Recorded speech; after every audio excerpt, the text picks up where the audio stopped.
Hello, in this video I'm going to be talking about the World Cup. Now I'm recording this on Saturday night, so I know that England are through to the semi-finals, which is obviously very exciting. First time since I was 6. But there was the thing earlier in the tournament where England and Belgium had already qualified. They were playing each other for who was going to win the group. And because of the way that other results had gone, because we know how the draw unfolds, because England and Belgium were in the last group to play, they knew roughly what their route to the final was going to be. And so coming second in the group seemed to be the best way forward. We'll never know what would happen if it had gone the other way around. England and Belgium are both still in the tournament. But England certainly have what would be considered the easier half of the draw. And I was thinking about this, and I was thinking there must be a way of solving that potential issue where you get to the end of the group stage and two teams playing each other have both qualified and one of them actually would rather lose. And it was a very odd experience watching that England-Belgium game and thinking actually we'd rather lose the game. So my proposed solution is this, that the draw for the knockout stage is not set at the group stage, and that you do a fresh draw after the groups are done. Rather than drawing teams to play each other, you draw teams to match them to a particular quarter-final.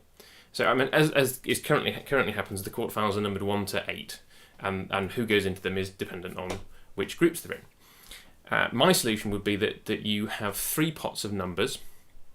In the first pot, you have numbers 1 to 8 for the group winners, and then you have 2 pots for the group runners-up. One pot is 1 to 4, and the other pot is 5 to 8. And that's so that you can make sure that the teams that are in the same group end up in different halves of the draw and don't meet each other till the final, which is how things currently work. So I thought the best way to demonstrate this was to actually do it. So I've got all the teams and the pots set out, so we'll just go through it. So we start with Group A, which is Uruguay and Russia. So we draw from pot 1 to match Uruguay to a last 16 game. So we've drawn quarterfinal number 7 for Uruguay. And because they've ended up in the second half of the draw, we'll draw from the second pot with numbers 1 to 4 to place Russia. So they have got number 2. So they end up in that game over there. So we carry on with Spain. So Spain have drawn number 1. And so they've gone in the first half of the draw. So we need to draw from the third pot for Portugal. So for Portugal we have number 8. So far we could have a Spain-Russia and a Uruguay-Portugal quarter-final, which is interesting because those teams I think actually met in the last 16. So France, we get number 4 for France, which means that for Denmark we have to draw from that second half pot again, and they get number 7. So that's Uruguay-Denmark is the first complete match that we have. So then we do Croatia. We draw number 3 for Croatia, which means again we have to draw from that other pot for Argentina in match number 6.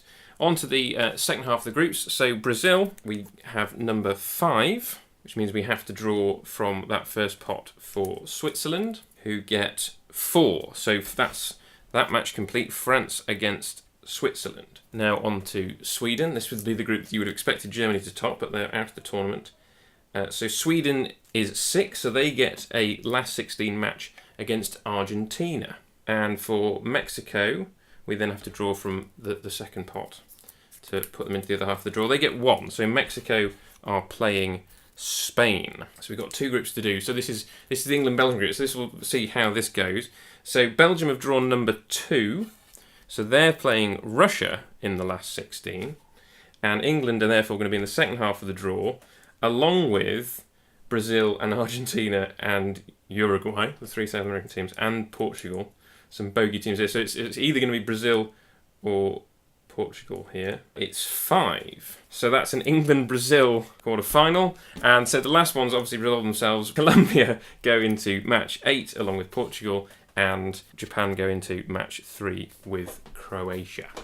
That's a much trickier draw for England for a start. That would be the last 16 match against Brazil, which would either follow a quarter-final with Sweden if things ended up similar to what we've had. But Sweden would have had to have beaten Argentina to get there. And then in the next bit of the draw, you've probably got Portugal or Uruguay coming through. So that could be England facing Brazil, then Argentina, and then maybe Portugal. And in the other half of the draw, Belgium have ended up against Russia, probably an easy game for them. And then you have Spain probably waiting before France in the semi, as they have. Totally different draw. I think it makes things fairer in the sense that you can't have that situation that we had with England and Belgium wanting to potentially lose that final game to come second in the group. And England would have had I think we'll agree, a much more difficult path to the final. As I say, I'm recording this on quarter-final night, and England are through to the semis. Whether they'll go on to win the tournament, we'll have to wait and see.